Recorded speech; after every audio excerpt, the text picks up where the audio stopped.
Hai, Assalamualaikum. Saya Syafiq macam biasa dari room service provider untuk bilik sewa premium Kuala Lumpur. Tapi hari ni saya live, saya buat video ni bukan sebab saya nak promote tentang bilik sewa lah. Okay, sekejap saya betulkan saya punya ni. Alright, okay dah.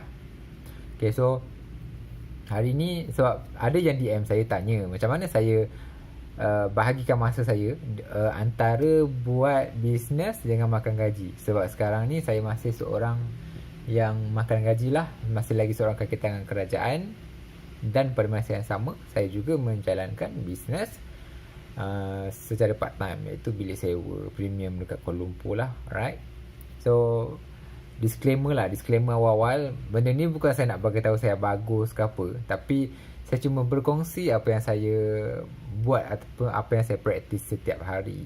Okay, so kat sini adalah saya list lah sikit-sikit apa yang saya buat. Okay, so untuk mungkin kalau berguna kepada kalian, kalau berguna kepada yang tengok saya punya video ni, insya-Allah boleh praktis. Okay, itulah kot. Okay, so lagi apa lagi. Okay, without further ado, tanpa melengahkan masa, saya teruslah masuk sebab saya ada 15 minit je untuk saya explain. So nanti video ni saya akan upload dekat Facebook page saya dengan IGTV saya. Macam tu. Okay, so tanpa melengahkan masa, so saya meneruskan saya punya ni. Saya punya tajuk iaitu daily life ataupun daily routine, apa yang saya buat setiap hari. Okay, so daripada pagi saya bangun, biasanya alarm saya akan set pukul 4 pagi lah. Okay, biasalah set alarm pukul 4 pagi tapi tak bangun pukul 4 pagi pun. Itu realitinya. Okay, so set alarm pukul 4 pagi, biasa pukul 5, 5.30 baru bangun. Okay, so bangun 5, 5.30. Kalau bangun pukul 5, kalau terbangun pukul 5, saya akan buat solat tahajud lah. Okay, so saya akan buat solat tahajud. Lepas tu kalau pukul 5 dan 5.30 habis lah. 5.30 habis. Pukul 6 saya tunggu waktu subuh lah, azan subuh. Okay, so tunggu azan subuh.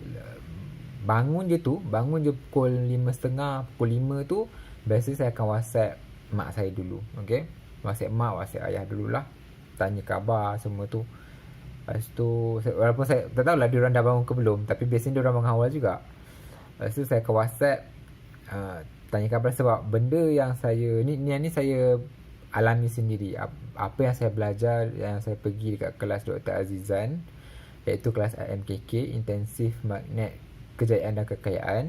Dalam kelas tu dia ada tekankan satu part tu, iaitu tentang keberkatan hidup yang kita buat, iaitu kita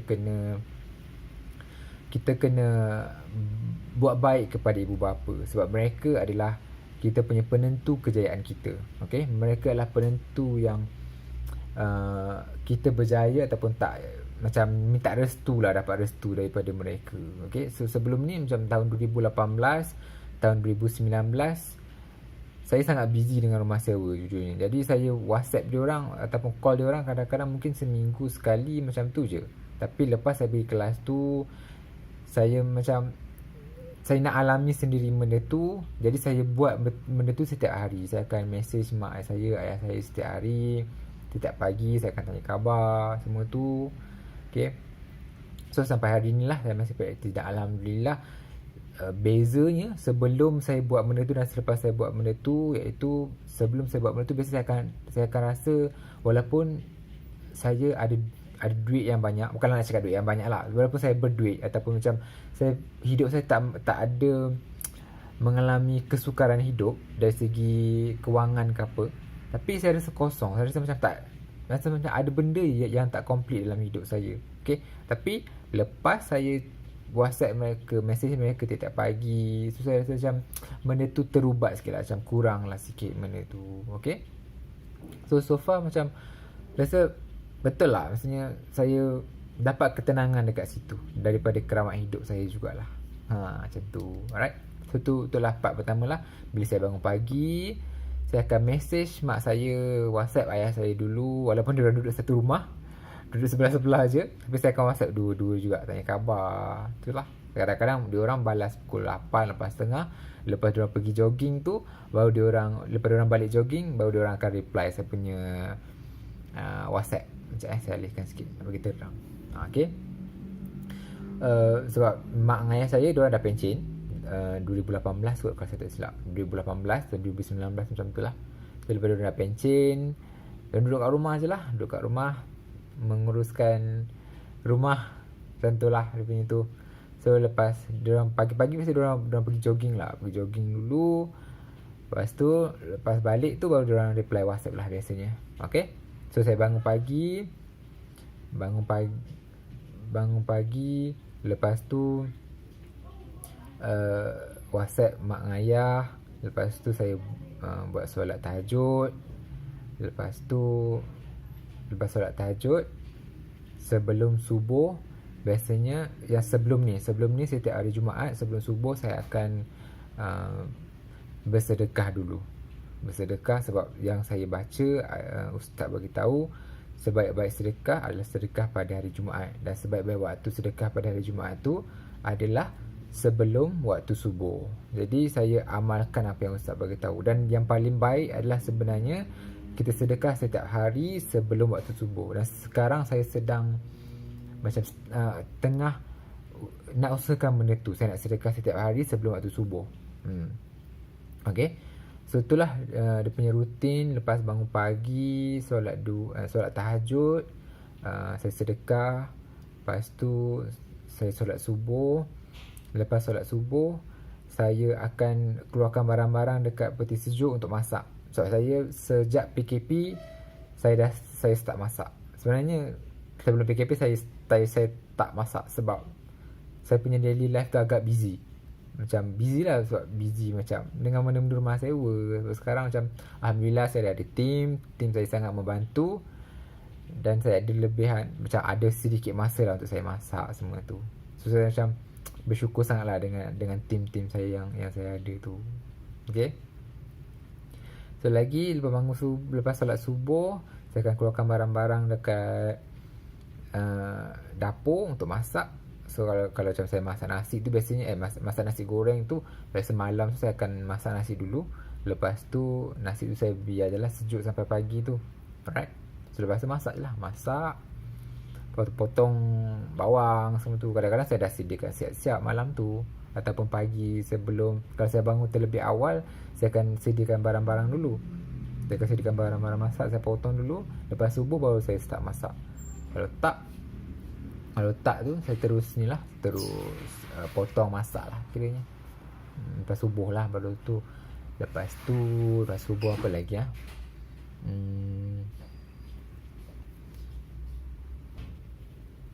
So, kalau macam untuk hari Isnin dengan Khamis, biasanya saya akan puasa sunat lah. So kalau macam puasa sunat, pagi tu lepas sembahyang subuh saya tak keluarkan barang-barang lah. Okay.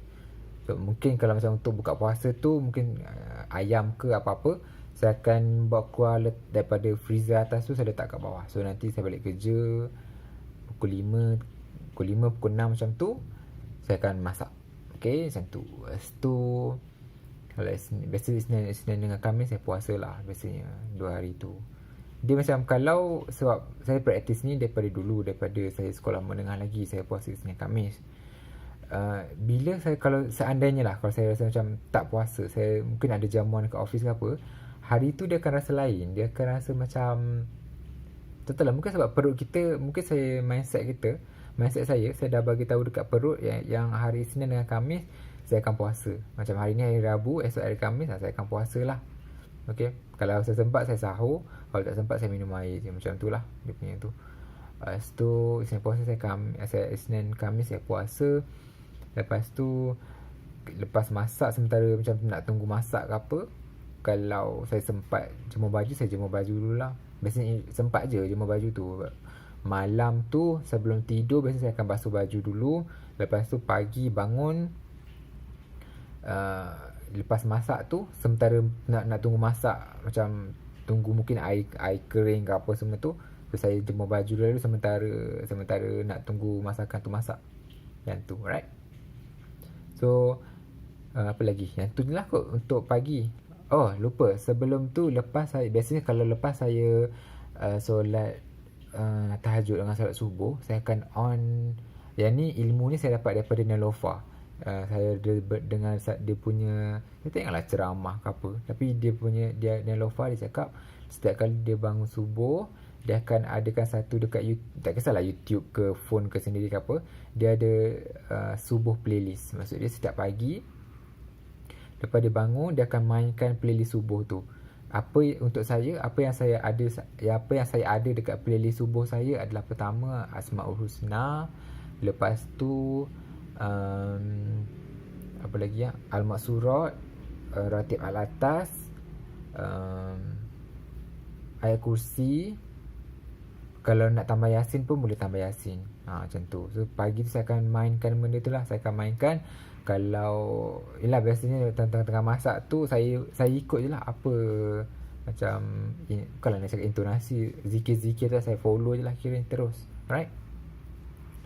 Lagi apa lagi lepas subuh? Lepas subuh, dalam masa 30 minit lepas syuruk tu, dalam 45 minit tu, kalau syuruk pukul 7 Kalau syuruk pukul 7, ya ke syuruk pukul 7? Yelah, aku lebih kurang lah contoh. So dalam 7.30 atau 7.45, saya akan solat duha. Kalau saya tak sempat solat duha dekat rumah, saya akan solat duha dekat office lah. Okay. So saya akan solat duha dulu. Saya buat, biasanya kalau saya tak sempat, saya akan buat 4 rakaat. Kalau saya sempat, saya akan buat 6. Macam tu, 6 rakaat, 3 salam. Macam tu.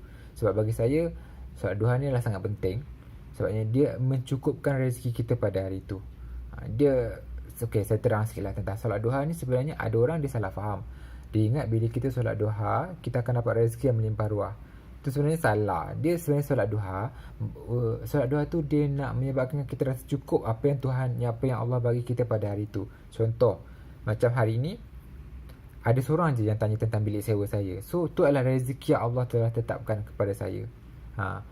Sebab kadang-kadang ada orang dia fikir dia solat duha adalah untuk Tuhan bagi rezeki pada hari itu. Okay? Tapi bila Tuhan tak bagi rezeki, dia akan salahkan Tuhan, dia akan salahkan Allah. Sebenarnya itu salah, itu konsep salah. Konsep betul solat duha adalah kita solat duha dan berharap ataupun kita berserah kepada Allah yang apa yang dia bagi pada hari itu adalah dah cukup. Okay? Itulah sebenarnya konsep solat duha. Alright? So, lepas saya solat duha dalam pukul 8.15, saya akan pergi kerja lah. Saya akan keluar rumah, kemas-kemas, packing semua Tupperware tu, macam ni lah. Macam bawa bekal, saya selalu bawa bekal lah datang kerja, datang office. Okay, tak kemas pula. So saya akan bawa bekal. Biasanya bekal tu kadang-kadang saya buat, kalau saya buat banyak, saya buat untuk breakfast dan untuk tengah hari sekali. Kalau macam saya buat sikit, jadi kalau macam saya sempat makan pagi dekat rumah, saya akan makan je pagi kat rumah. Lepas tu tengah hari saya akan bawa bekal tu lah. Macam hari ni pagi saya breakfast kat rumah, tengah hari saya makan yang ni lah yang saya bawa. Okay. So breakfast kat rumah, biasanya apa yang benda yang wajib yang saya akan makan sekali adalah vitamin C. Okay, Sebion ni, Sebion vitamin C dengan vitamin E dengan antioksidan satu lagi, nama dia glutathione. Okay, saya akan makan benda itulah setiap hari yang saya tak puasa. Okay, so kalau macam Isnin dengan Khamis, saya tak makan lah. Sebab bagi saya, bila saya kena consume benda ni, saya kena minum air yang sangat banyak pada hari itu. Okay, macam sekarang, macam ni lah, memang akan ada air lah. Air ni habis, saya akan top up. Air ni habis, saya akan top up.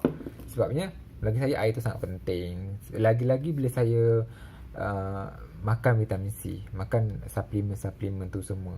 Alright. So apa lagi? Lepas saya breakfast, ni baru pagi, baru pukul 7. Panjang lagi ni, dah 15 minit dah saya bebel. Alright. Nanti minit ke-15 saya off dulu tau. Sebab nanti saya nak upload dekat IGTV. Lepas saya sambung ke siri kedua. Okay. So saya off dulu. Nanti saya sambung pada yang seterusnya. Alright. So jumpa dekat siri yang kedua. Assalamualaikum. Bye bye. Hai, sambung balik siri kedua. Sebab tadi dah masuk waktu asar, so saya pergi solat asar kejap. So sekarang dah inilah nak tunggu lepas solat dah. Right. So kita sambung balik tadi. Sekejap tukar rambut. Buruk. Alright. So lepas saya datang kerja, bagi pukul 8 suku tu saya turun daripada rumah, saya turun kat bawah.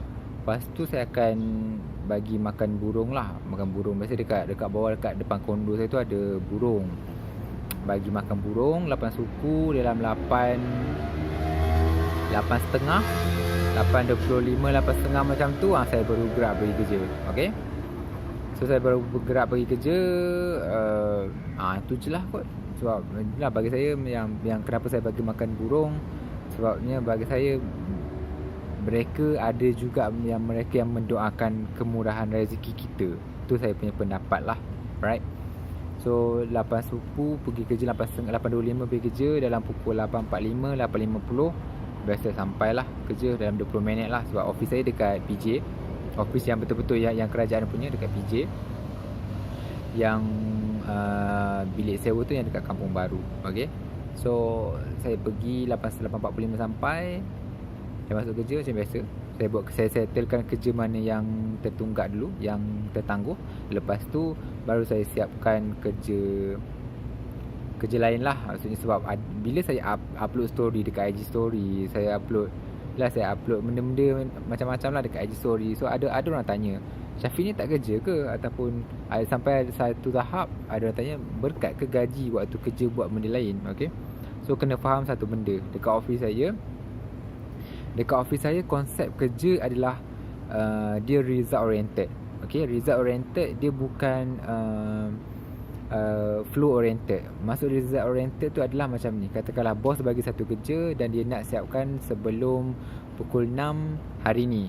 Okay, contohnya pukul 6 hari ni kena siapkan kerja. So kalau saya dah siapkan sebelum pukul 6, kalau saya dah berjaya siapkan pukul 2 petang contohnya, so pukul 2 sampai pukul 6 tu saya dah siapkan kerja saya. So saya boleh buat kerja lain lah. Maksudnya mungkin termasuk saya buat video ni, mungkin termasuk saya tengok saham saya. Okay. So pendek kata, kerja yang diberi mesti siapkan. Dan lepas tu saya nak buat apa, saya boleh buat. Sebab tu inisiatif saya sendiri, saya mempercepatkan kerja yang bos minta tu. Okay. So bagi saya istilah gaji tak berkat waktu kerja buat benda lain, bagi saya benda tu tak wujud. Sebab asalkan kerja saya dah siap dan enough is enough lah. Siap-siap lah. So bagi saya tak ada istilah gaji tak berkat lah dari situ. Alright. So kalau nak gaji berkat, mungkin saya boleh lengah-lengahkan kerja saya. Saya mungkin boleh buat sampai pukul 5.30 baru siap, 5.45 baru siap. Okay. So bagi saya jenis bukan macam tu. Alright. So lepas tu saya buat kerja dah pukul 12.45 ataupun pukul 1. Saya makan.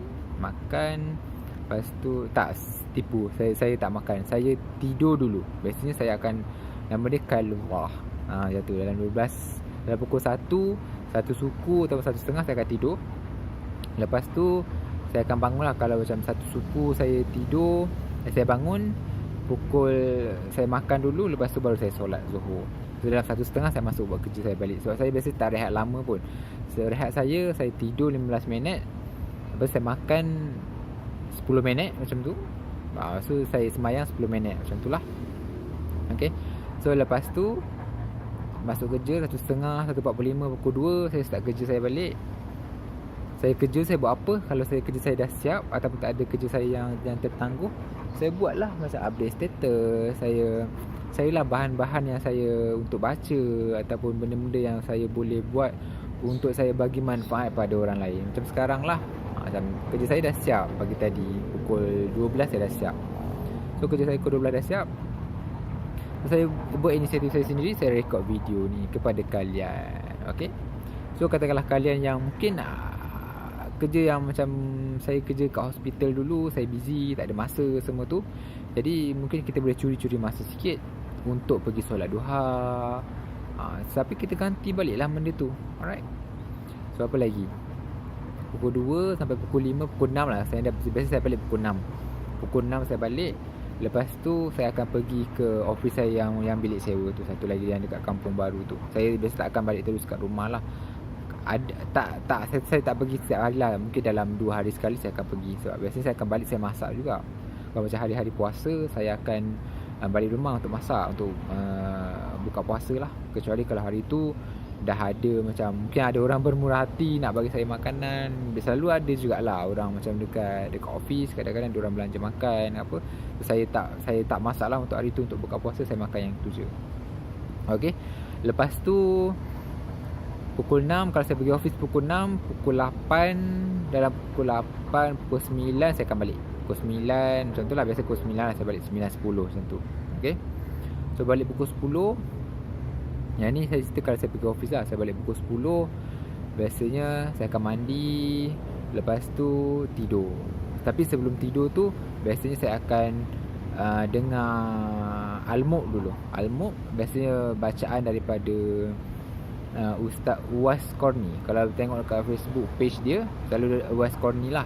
Saya selalu, biasa saya akan set alarm lah. Pukul 11 tu alarm akan berbunyi untuk menandakan yang saya perlu baca bukan ratiat atas, apa tadi dia sebut, Al-Muq, macam tu.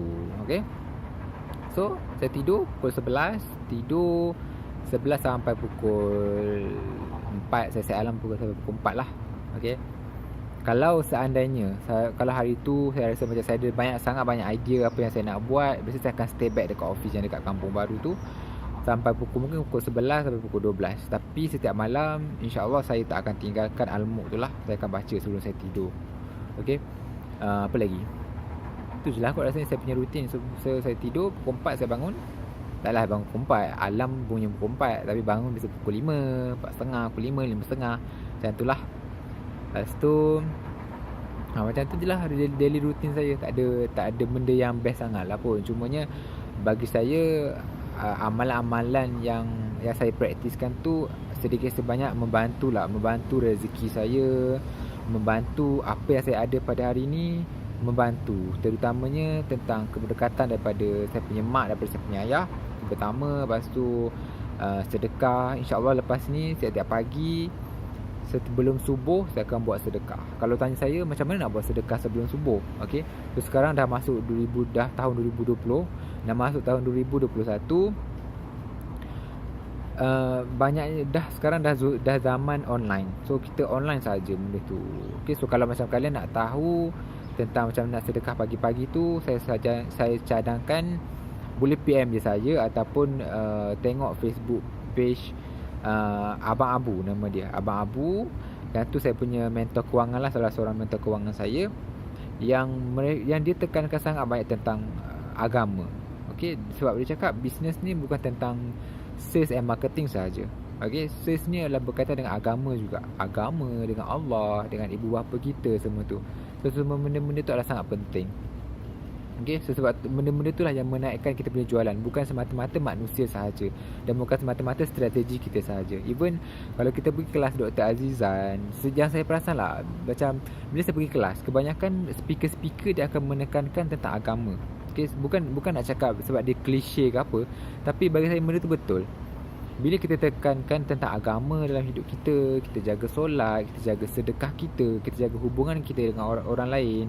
Jadi macam benda tu seolah-olah macam Allah tu boleh mudahkan kita punya urusan. Macam tu, okey.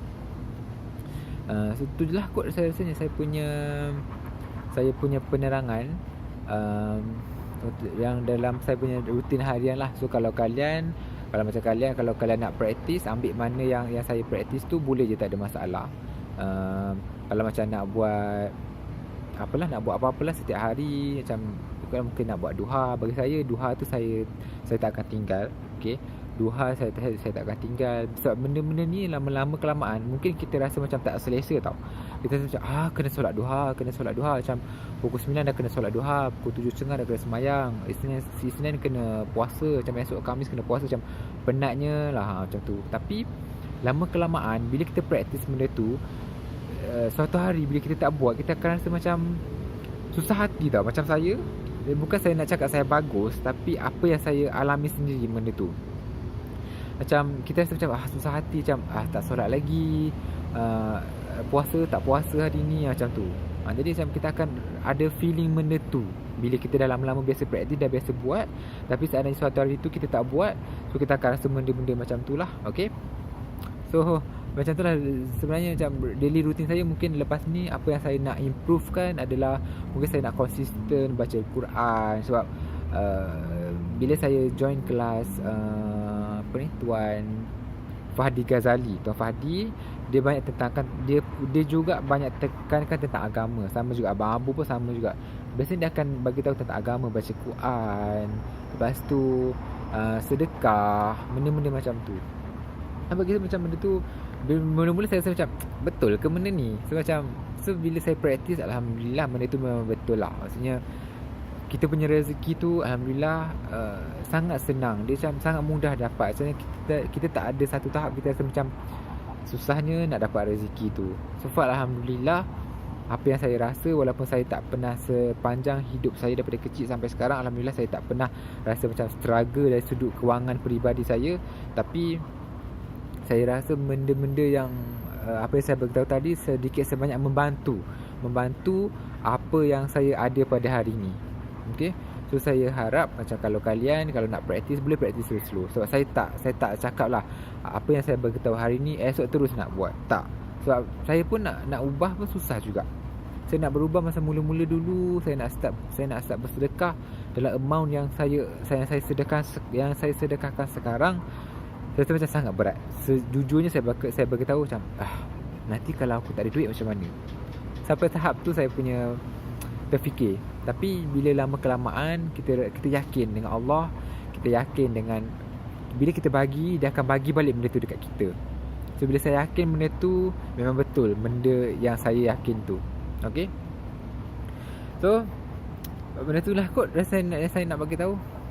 So kalau macam nak praktis, buat slow-slow. Buat mungkin sikit-sikit setiap hari, mungkin sikit-sikit. Mungkin kalau macam solat duha, mungkin kalau tak boleh nak buat 4 rakaat ataupun 6 rakaat terus, buat je 2 rakaat dulu. Mungkin kita rasa macam berat nak buat, tapi cari masa.